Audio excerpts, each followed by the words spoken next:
American politics may be entering an important test of what America First means after Donald Trump. A growing group of figures once associated with the MAGA movement are now openly challenging the president on issues ranging from foreign policy in Israel to the future direction of the Republican Party. A recent gathering in Maine, involving figures including Tucker Carlson, Marjorie Taylor Greene, Thomas Massie, and Joe Kent, have raised a larger question. Is this the beginning of an attempt to build a political alternative, or is this the threat of a third party, mainly a way to pressure Republicans ahead of the 2028 presidential race? With Trump unable to run a third term, the battle to define his political legacy is already underway. But can America First survive independently of Trump? And if so, who will control its future? And I'm Salma El-Fiki, and this is Think Tank.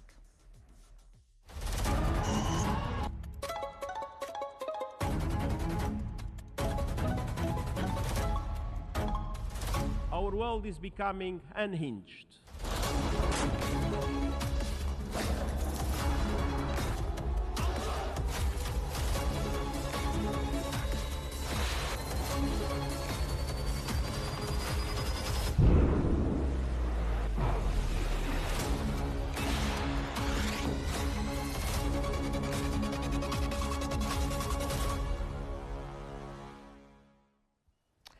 Tucker Carlson's growing break with Donald Trump could become a serious challenge for Republicans heading into 2028.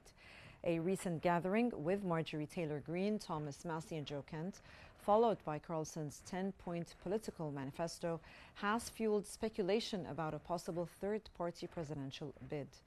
Salon argues that such a campaign would face major obstacles, but could still reshape the political landscape by drawing disaffected MAGA voters away from the Republican nominee. History shows that third-party candidates rarely win the presidency, but they can influence the outcome by denying a major party crucial votes in closely contested states. For Republicans, the emerging Carlson faction could therefore become more than an electoral challenge. It could pressure potential 2028 contenders, particularly J.D. Vance, to compete for the future of the populist conservative movement.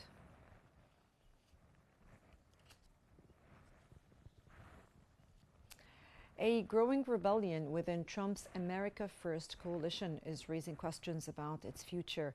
Could it evolve into a third-party force or reshape the Republican Party ahead of 2028? These are the questions we seek to answer in the following report. The political future of America First may be entering a new phase as divisions widen between President Donald Trump and some of the movement's most prominent former allies. A recent gathering in Maine brought together figures including Tucker Carlson, Marjorie Taylor Greene, Thomas Massie, and Joe Kent, fueling speculation that a political alternative could emerge ahead of the 2028 presidential election. Yet the meeting appears to represent something more complicated than the immediate creation of a third party. With Trump unable to run for a third term, the Republican Party faces a looming succession battle over who will inherit his political coalition and what version of America First will survive beyond his presidency. Carlson and other critics have increasingly challenged the administration's approach to foreign policy, particularly over military intervention and the war in Iran, while also questioning the direction of U.S. relations with Israel. Their arguments, not necessarily that the Republican Party should be abandoned, but that its leader should remain accountable to the populist base that helped reshape the party. A fully fledged third party, however, would face formidable obstacles, from ballot access rules and fundraising to building a nationwide organization. A more realistic possibility may therefore be a pressure move capable of influencing Republican primaries and threatening to divert votes in closely contested states. The question is whether America First can become a political force independent of Trump, or whether its future will ultimately remain tied to the Republican Party.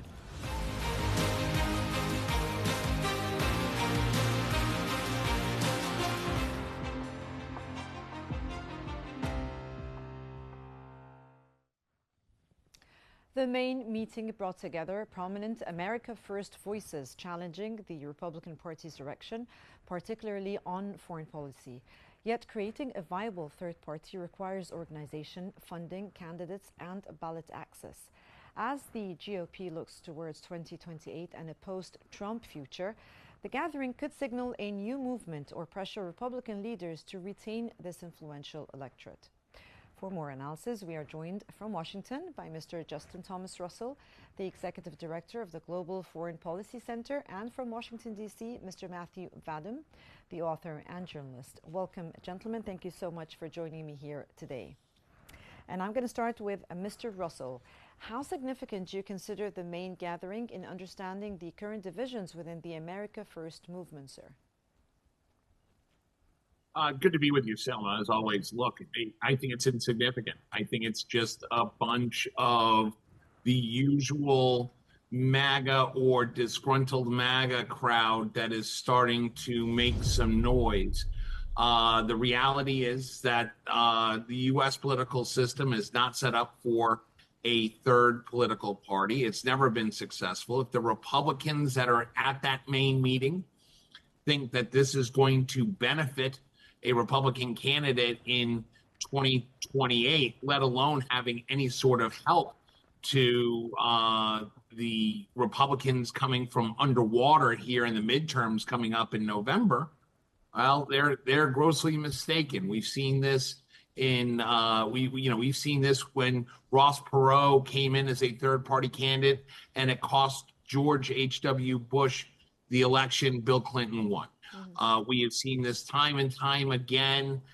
Democrats have been on the losing side of this. Some say that Ralph Nader cost Al Gore the presidency back in 2000. So, no, I don't think this shifts anything. I think it's just them making rhetoric. I think it's them trying to maintain a position. And I think it's them just making more noise and coming up with possible solutions on how to get the Republican Party back online. Mr. Vadum, are we witnessing a genuine ideological break with Trump, or is this primarily a dispute over who should define America first after Trump? I don't see there being a dichotomy there. I think it can be both things. Okay. It isn't. This is a bunch of a handful of former Trump allies posed for choreographed a photo opportunity at Tucker's hunting lodge in Maine. Okay. They did a carefully staged picture, and they declared that their movement has begun. This is, in my view, political theater, not organization. There's no new party structure. There's no ballot access plan. As Mr. Russell pointed out correctly, it is very difficult to run as a third party presidential candidate in the United States. Almost impossible, rarely succeeds. There's no indication that they have any serious fundraising chops behind them. There's no candidate who is committed to run. Tucker Carlson himself, who is the public face of this movement, of this breakaway movement, has said he's not going to run. So you just have a bunch of disgruntled people. Marjorie Taylor Greene, who threw a temper tantrum and decided she didn't want to be in Congress anymore after, Trump called her out and they disagreed on some things. Thomas Massie from Kentucky, who was soundly thrashed in his re-election bid in the recent primary election. Joe Kent, a really, a marginal figure in the national security community, who pictures himself as some sort of heroic whistleblower. Now they're trying to brand themselves as the pure keepers of America First after they broke with President Trump, who actually won on that slogan. So it could develop into something more tangible, something more serious.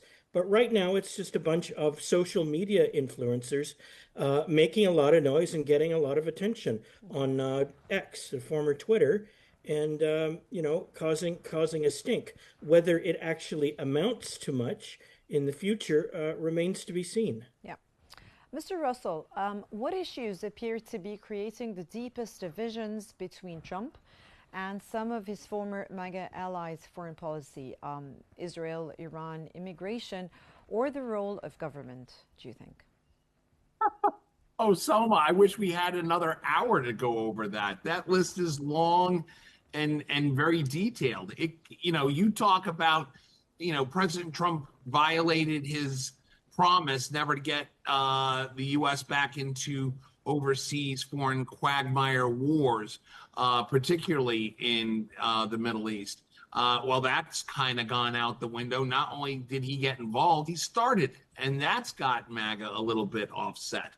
Affordability, because of the fact that we became Israel's proxy and started a war with Iran, and now we're seeing the global economic ripple effect of have a direct impact on the U.S. economy and the kitchen table issues that the U.S. electorate are looking at. Yeah. That's going to come back and bite them. They're trying to figure out how they get out from under that. That could cost the Republicans at least the House here in Washington, if not both chambers, the House and the Senate. So I think what's happening is we're starting to see a situation where Americans are getting tired of the ridiculousness of Trump's "Make America Great Again," America First rhetoric. It hasn't worked. It doesn't work. And that we're seeing as a result of Donald Trump being in anywhere from 29% to 32% approval ratings, some of the worst approval ratings we've seen in modern history of any president. And this includes George W. Bush, who was involved in a quagmire war, still did better than Donald Trump in these polls. There are so many factors that we could list, but the bottom line here is Americans are getting tired of it. They want to see alternatives. I think they want to get to less noise, more governing. And I think that that's going to be a factor going forward as far as seeing how they play into a Republican Party platform after the midterms. Yeah. Mr. Vadim, how important do you think is Tucker Carlson's role, if any, in this emerging movement? But given that he does have a bit of influence over, don't you think, a large political audience without holding an elected office? Well, he does have influence, but his influence over the Republican grassroots is not stronger than that of President Donald Trump. So he can sit on the sidelines and take all the cheap shots he wants at President Trump, but that's not going to make him the leader of a viable new movement. I think that he has influence through his media platform, but he is being increasingly challenged by people who accuse him of being a tool of foreign interests. His embrace of Iran and of Russia has made serious conservative Republicans in the United States recoil and question, not just whether he's lost his mind, but whether he actually does have the best interests of America at heart. So, yeah, Tucker Carlson can sit there and make a lot of noise. He has millions of followers on X, and he can have an influence. But I don't think we can say that his influence is going to be decisive on who the Republican Party selects to be the presidential candidate in 2028. Yeah. Mr. Russell, could you think the current network realistically evolve into a third party capable of competing nationally in 2028? Not a chance, Selma. I mean, look, if you look at who the players are inside, this movement, which is, by the way, this Tucker Carlson movement, the only reason why it's getting any sort of visibility, either domestically or internationally, is because it's Tucker Carlson. He's basically, a one step above a TikTok influencer at this point. There's not a lot of deep political credibility there or within that set that we saw in Maine. It is a bunch of backbenchers. It is a bunch of political, rhetorical screamers that don't bring any substance from policy to the table. So as long as we see this continuation of, again, not just this Tucker Carlson set, we can see this with Steve Bannon. We can see this. I could list the whole names of the political whiners that have no skin in the game but make money off of the political rhetoric that they put out, which is largely wrong. So, again, what we're going to see is Americans are going to have to start taking personal responsibility in how they're governed. They're getting tired of seeing Donald Trump and his cronies make more money while they struggle to put food on their table, and affordability continues to get worse. And the Democrats, unfortunately, don't seem to be doing any better. The fear here in the United States is Democrats could once again completely grasp disaster out of the hands of what could have been total victory. There's a lot of political confusion going on here in the United States. And I think what we need to do is to get back to some sort of traditional normalcy in how we're governed and how politicians govern and how this country is perceived domestically and overseas. Okay. Mr. Vadim, what in your opinion do you think are the biggest practical obstacles from maybe ballot access and funding to organization and candidate recruitment that could prevent that third party from actually happening? Well, I think that Tucker Carlson is popular, who's the leader of this supposed breakaway movement, but to an extent, with people on the right and maybe with some people on the far left. But I don't think he has mass appeal. I don't think he can be the face of a movement that takes down, the Trump machine in the future. So that is going to be a problem. The other problems are ones that we've already touched upon in this show, which is that it's almost impossible to start a successful third party in the United States. When was the last time a third party candidate won? Theodore Roosevelt, around World War I, Okay. I'm not sure that it doesn't happen very often. It's very difficult to do. You're not going to get people moving away from the Republican Party to vote for something that is right now largely defined just by opposition to Donald Trump. The rank and file Republicans love Donald Trump, even if they don't always agree with what he's saying, and even if his confused message drives people who follow politics crazy. I don't think that I don't think that this Carlson movement is going to have the pull that it needs to start a third party. There's too many obstacles, such as ballot access, raising money, getting people to defect from the GOP. I just don't see it happening. I don't think that their message is that compelling. And it's driven largely just by opposition to President Trump. And President Trump isn't going to be in office forever, just another 2.5 years. And once he's gone, how is this movement going to define itself? Yeah. Hard to say. Sure. Mr. Russell, do you think that it could be the threat of a third party candidacy actually be more powerful politically than the creation of a third party itself? Well, that's actually a really interesting question, Selma. I don't think so. I think that the leadership in the Republican Party, both here and at the state party levels, realize that the viability of a third party just isn't realistic. So I don't think it does that. What it does do is, and we're starting to see this now, it's not that we're trying to, it's not that we're starting to see either the Republicans starting to win more money, more donations from a wide variety of Republican big money donors. What we're seeing is quite the opposite. Mm-hmm. What we're seeing now is we are seeing a reduction in the amount of big money going into the Republican Party under Trump. We are starting to see the names that we would normally see pouring money into a midterm hold back. And that includes names like Koch. The Koch brothers have always been traditionally a big money pit for the Republican Party.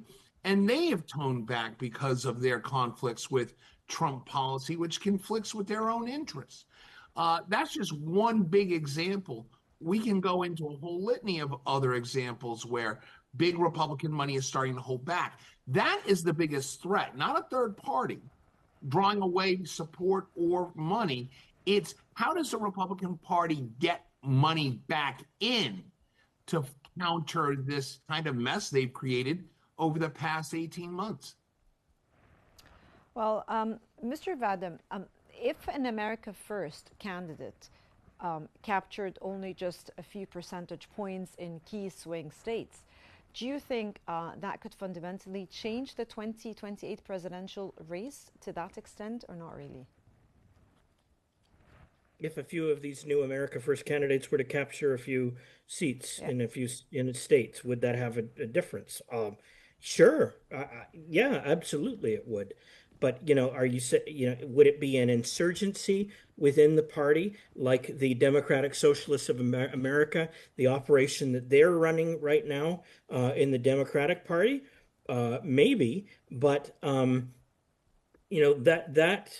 it remains to be seen whether they're going to have that kind of influence in order to do that. Right now, for the 2026 midterm congressional elections taking place in 3 months from now in November, it doesn't look like it's coming together.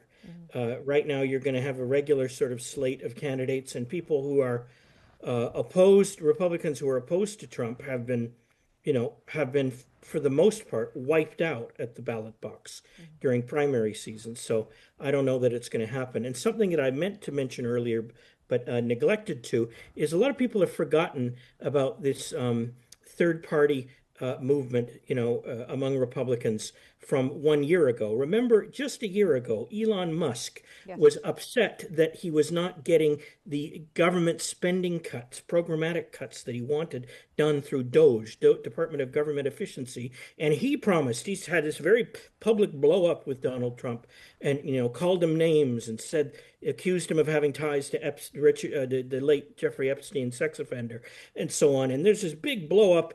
And after a few months, it's forgotten, and Elon Musk has returned to the fold, and now he's funding Republican candidates just as he was before. So people have these little, emotional outbursts, and then they generally, they calm down and they realize that, there's a better way to go about this instead of starting a third party. That just get out there, make your views known, and try and influence people. So, a third party probably is not the way to go.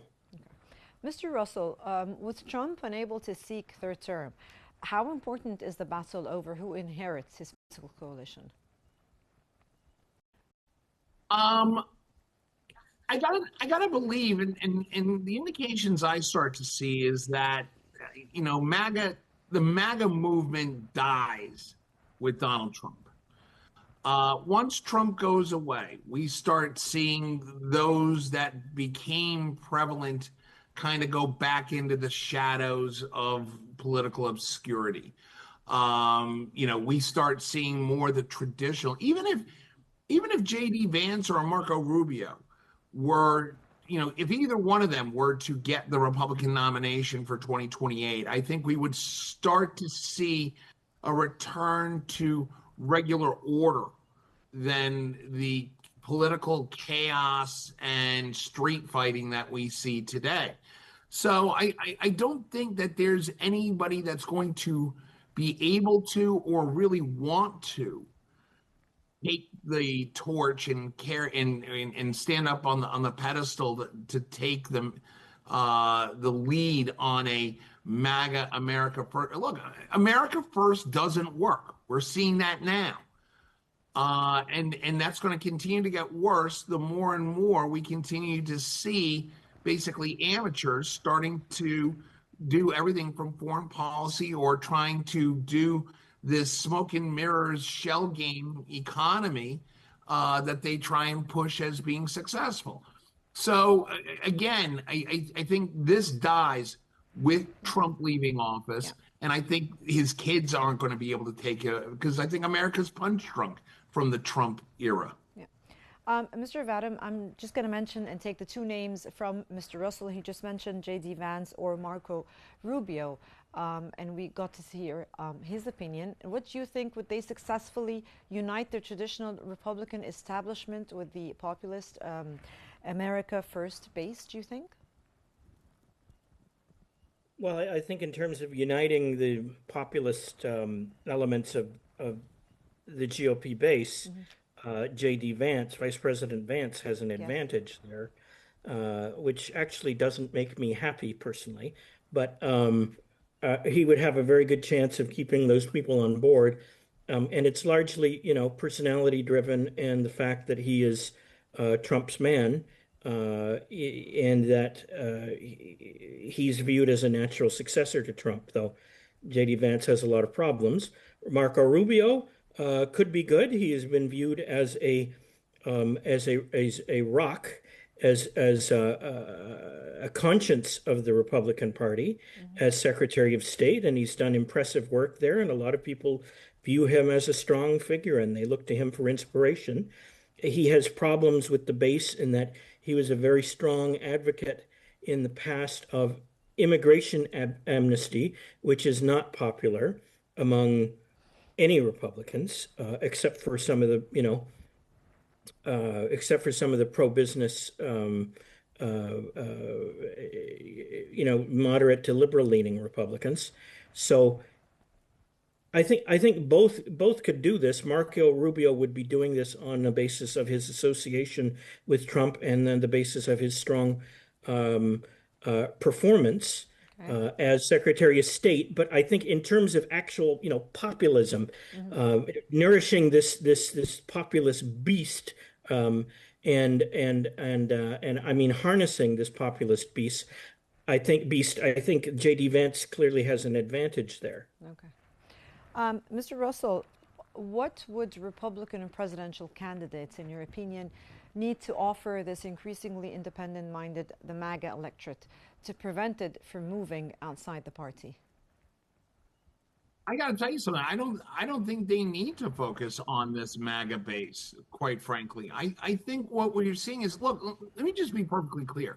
And I want to say this. I am a recovering Republican. I was for many, many decades, my entire adult life almost, a registered Republican.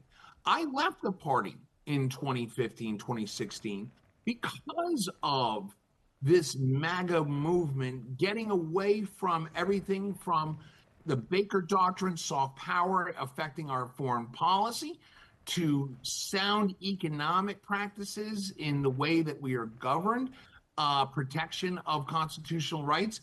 So I'm not sure that that the Republican Party post-Trump is going to want that MAGA base. I think they need to get back to regular order, as I stated before. That being the case, I think that there are some strong possibilities, and I think what we're overlooking, we're so focused on Marco Rubio and J.D. Vance. I think we need to start looking at some of the more centered, more practical Republican governors. Governors have always been some of the most successful Republican presidents and Republican candidates in the modern history of American government. And I think we need to start looking downstream as who might be viable that can get independents, center-right Democrats, and get the recovering and practical Republicans back into the fold. That's who they need to start look at. If Marco and JD can change their tone, sure, they might be viable, but I think that they're going to be looking at some others outside of Washington. Okay. Mr. Vadim, could the emergence of a third-party threat force the Republican Party maybe to move further towards non-interventionism and maybe towards economic nationalism, rather? Oh, that's possible. I don't think that I think that economic nationalism, by which can refer to a a get tough policy on tariffs. I don't know that I think that it's sometimes a crowd pleaser. It doesn't work though, and it imposes taxes on the American people. President Trump has said, "Oh, it's just the foreign companies paying this." It doesn't affect the American consumer, which is absolute nonsense, as any economist can tell you. But it is sometimes a crowd pleaser. But I'm not convinced that the American people think that the this policy of economic nationalism, of having high tariffs by the United States, is a winner. I think that they are, beginning to see through it and seeing that it doesn't actually make things better for them, that it drives up prices. I know it's very difficult to make the connection with the public between these abstract policies and, what they're paying at the pump for gas, or what they're paying for, meat and bread at the grocery store. But I think that the message is starting to trickle down to them, and they're realizing that tariffs do not make Americans wealthier, and that they are a drag on the economy, and that they actually hurt the economy. So I'm not sure that economic nationalism is going to be a winner going in the future. I suspect that the American public will want to take a break from that kind of an approach and just have a more selective approach to tariff imposition, that maybe it's necessary in certain cases, like, for example, communist China stealing American intellectual property. Maybe they need to be punished for that. But I think that this idea of tariffing everybody, into oblivion, I don't think is a political winner, and I think that people are starting to move away from it. Mr. Russell, can you tell us maybe why has foreign policy become such an important dividing factor within the America First movement? I'm going to be very blunt about this one, Selma. I'm going to say, because this country has created a lazy, misinformed electorate that takes no personal responsibility in how they're governed. They don't know. They don't care. It doesn't, in their minds, it doesn't affect them. The problem is it does. The example that our center uses, and we've been accused of being foreign policy for dummies. The reality is this is the message that needs to get out. For example, Americans have to realize that when they go to a Walmart today and they want to buy a coffee table, and that coffee table is $50 today, they say, you know what, I'll come back another time. They come back a week later, and that same coffee table is now $85. And they look and they go, oh my gosh, why is this so expensive right now? What the American electorate doesn't understand is that foreign policy has its hands all over why they're paying more for that. It could be tariffs. It could be trade wars. It could be a Middle East war that was started by the United States that's causing the price of diesel fuel to get up to $6 a gallon, which makes transport costs that much more expensive. The closure of the Strait of Hormuz. All of this has a direct effect on the issues that the American voters say are most important to them, and that is affordability and the kitchen table issues. Until we start getting Americans to realize that foreign policy affects their lives every single day, and they need to start casting their votes to reflect that, we're going to continue to be in the same quagmire. Yes. and that's going to be a problem long term, because the more and more misinformed and the more lazy we become about this, the worse it's going to get. Sure. And that was Mr. Justin Thomas Russell in Washington and Mr. Matthew Vadum in Washington, D.C. Thank you both gentlemen so much for joining us and for sharing your perspectives on this evolving debate over America First, the Republican Party, and the road to 2028. And that brings us to the end of this episode of Think Tank. Thank you so much for watching, and do stay tuned for more updates here on Q News.